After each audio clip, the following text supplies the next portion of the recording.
Et coucou, c'est Prince, on se retrouve pour un nouveau zoom, encore un zoom un peu spécial comme nous allons traiter deux personnages qui sont très à la mode en ce moment pour la sortie du film live avec Emma Watson. Et comme une grande majorité des youtubeurs font des vidéos tournant autour d'eux, c'est un peu à nous autour de ce zoom qui va donc traiter pour l'une des premières fois deux personnages. Dans la version que vous connaissez, La Belle et la Bête est une histoire d'amour entre Belle, une jolie jeune femme habitant dans un village français avec son père.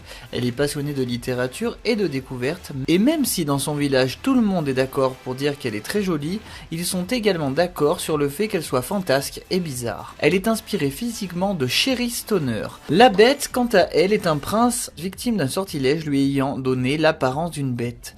Même si ce n'est pas dit dans le film, son nom serait Adam, et il possède la forme de tête et les cornes d'un buffle. Les pattes avant et le corps d'un ours, les sourcils d'un gorille, la mâchoire, la denture et la crinière d'un lion, les défenses d'un sanglier et les pattes arrière et la queue d'un loup. On peut également lui trouver des ressemblances avec des personnages mythiques comme le Minotaure. La tenue de la bête évolue en même temps que son comportement. On le voit tout d'abord vêtu simplement d'une cape rouge sang, ce qui met en avant son caractère bestial et son allure effrayante.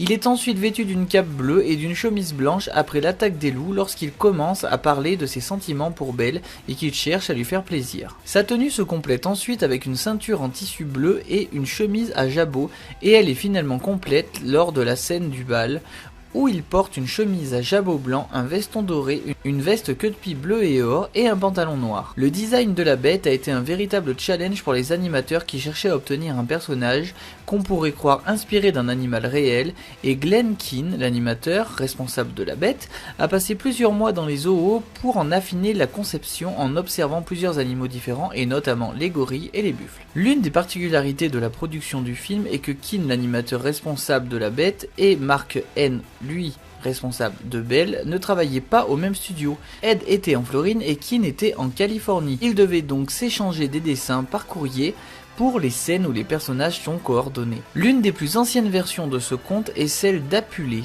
un écrivain de l'Empire romain intitulé Amour et Psyché. Cette histoire datant du IIe siècle racontait l'histoire d'amour entre Psyché, une jeune fille d'une beauté si parfaite que personne n'osait l'épouser, la comparant plutôt à une œuvre d'art ou à une divinité, et Cupidon, le dieu de l'amour. Mais cette histoire est très ancienne et ne peut pas vraiment être considérée comme l'œuvre ayant inspiré la version que nous connaissons. L'œuvre qui l'a inspirée est celle de Jeanne-Marie Le Prince, publiée en 1757, mais quand même assez différente de la version Disney. Dans ce roman, Belle avait 3 frères et sœurs, et le prince avait été transformé en bête par une des gouvernantes du château qui se révéla être une méchante fée. Après qu'il ait refusé de l'épouser alors que Disney l'a changé en un homme égoïste, refusant même d'accueillir une vieille femme demandant le gîte et le couvert. Autre détail, les domestiques ne sont pas du mobilier parlant, mais des singes. De plus, la fin est assez compliquée. On apprend en effet que Belle est en réalité la fille d'un roi d'un royaume voisin qu'il a eu avec la sœur de la bonne fée. Mais cela était contre les lois, la méchante fée a donc enfermé la mère de Belle et séduit le roi, pendant que la bonne fée confiait Belle à un marchand pour qu'il prenne soin d'elle. La méchante fée est ensuite séduite par le prince qui ne partage pas ses sentiments et qu'elle va donc transformer en bête. On apprend également que le vrai père de Belle est en réalité le frère de la reine, donc la mère du prince, et donc que la Belle et la Bête sont cousins.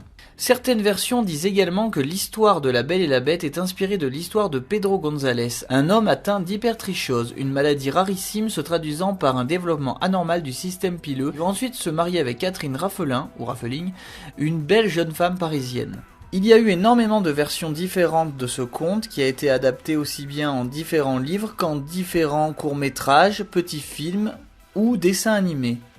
Le couple a été énormément remis en avant fin 2016, début 2017 pour la sortie du film live La Belle et la Bête avec plein d'acteurs connus. On peut apercevoir La Belle et la Bête dans Once Upon a Time avec la particularité que la Bête est représentée aussi par Rumpelstiltskin. Pour ceux qui connaissent, il représente pas mal des méchants des différents contes en une seule personne. J'espère que ce zoom assez spécial vous a plu. Je vous laisse avec Princesse la semaine prochaine pour un personnage que vous nous avez énormément demandé. Bisous. Zoom, zoom, zoom, zoom.